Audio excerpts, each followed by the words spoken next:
कहानी की शुरुआत होती है सुयान नाम की लड़की से।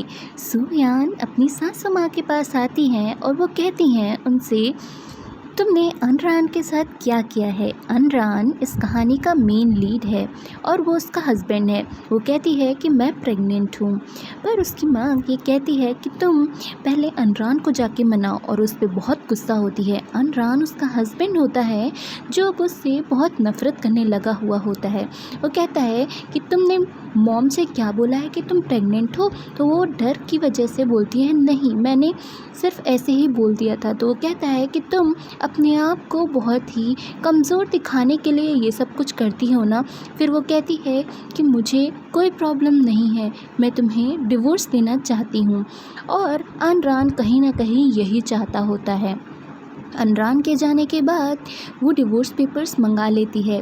नेक्स्ट डे वो अपने घर पे चली जाती है और घर पे जाने से पहले वो डिवोर्स पेपर्स अपने मम्मी पापा को दे देती है। उसके मम्मी पापा कहते हैं कि तुम जा रही हो तो क्रेडिट कार्ड लेके जाओ, क्योंकि तुम्हारे जाने के बाद अनरान तो कैर से शादी कर लेगा। कैर उसकी रियल सिस्टर नहीं है, पर उसी के साथ उसी के घर में रहती है।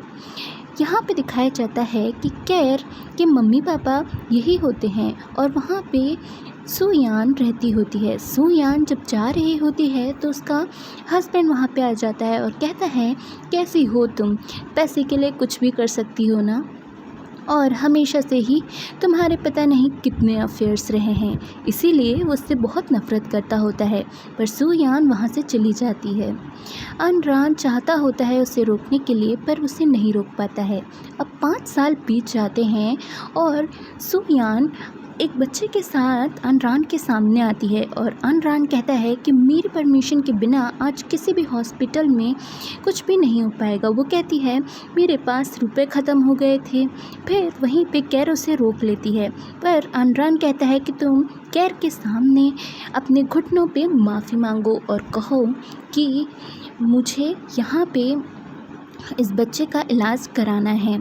और फिर वहाँ पे कैर आ जाती है। कैर कहती है कि तुम क्या कहना चाहती थी, तुम्हारे रुपए कहाँ गए। तो वो कहती है कि तुम्हें भी अच्छे से पता है कि वो कहाँ गए।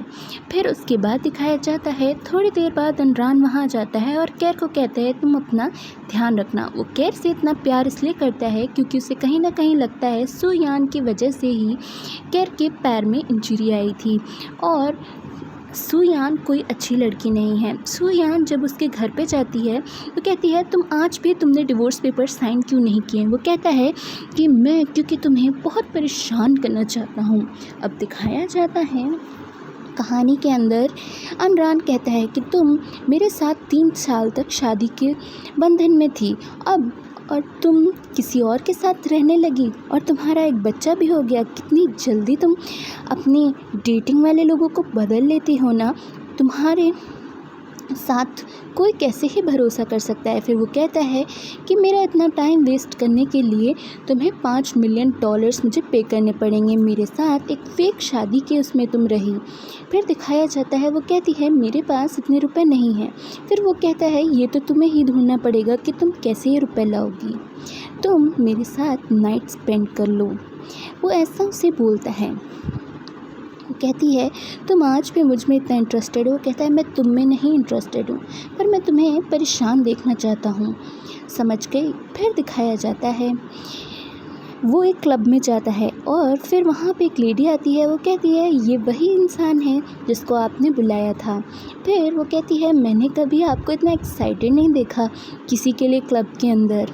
ओके, आप मज़े कीजिए। फिर दिखाया जाता है अनरान ना चाहते हुए भी उसे बहुत परेशान करता है, पर सुयान कैसे न कैसे बात पलट देती है और कहती है कि मैं आपको ड्रिंक सर्व करती हूँ। फिर वो कहता है कि तुम पियो। उसे पता होता है कि वो नहीं पीती है, पर वो डर की वजह से पी लेती है और ज़्यादा ही पी लेती है। वो अपने आप को बहुत बचाने की कोशिश करती है और बचाने के लिए वो भाग जाती है, क्योंकि अनरान उसके साथ ज़बरदस्ती कर रहा होता है और कैर को ये सब बिल्कुल पसंद नहीं होता है। कैर पहले से ही कुछ गुंडे बुला लाती है। कैर हमेशा हमेशा से चाहती होती है सुयान को अलग करने के लिए अनरान से। फिर उसके पीछे गुंडे छोड़ देती है और यहाँ पर सुयान पहले से ही नशे में होती है। वो अपने आप को बचाने की कोशिश कर रही होती है, पर वो गुंडे कहते हैं आज तो बहुत मज़ा आएगा, और वो सुयान के ऊपर हमला कर देते हैं, जिसकी वजह से उसको चोट आ जाती है। और वो कहती है अनरान से, अब तो तुम्हें खुशी मिल गई होगी ना, बहुत खुशी मिली होगी तुम्हें। अनरान कहता है कि तुम ऐसे मुझे छोड़ के बेहोश नहीं हो सकती हो। अनरान उसको हॉस्पिटल ले जाता है। सुयान कहती है मैं हमेशा से तुमसे बहुत प्यार करती थी। अनरान कहता है कि मेरी सुयान को कुछ नहीं होना चाहिए। फिर दिखाया जाता है अनरान बहुत ज़्यादा डर जाता है। अनरान कहीं ना कहीं सोच रहा होता है कि ये उसकी ही गलती है कि उसने उसको इतना ड्रिंक करवा दिया और फिर उसके बाद वो बेहोश हो गई। फिर यहाँ पे जो भी नर्सेस होती हैं वो डिस्कस कर रही होती हैं, अनरान सर इतना एक्साइटेड तो कभी किसी के लिए नहीं रहे। पर वहाँ पे एक बच्चा आता है जिसका नाम जुआंग होता है। जुआंग कहता है अगर मेरी मॉम के साथ आपने कुछ भी करने की कोशिश की ना तो आपको मैं नहीं छोड़ूंगा। और अनरान को लगता है छोटे पर वो भी ऐसा ही था। इसी के साथ एपिसोड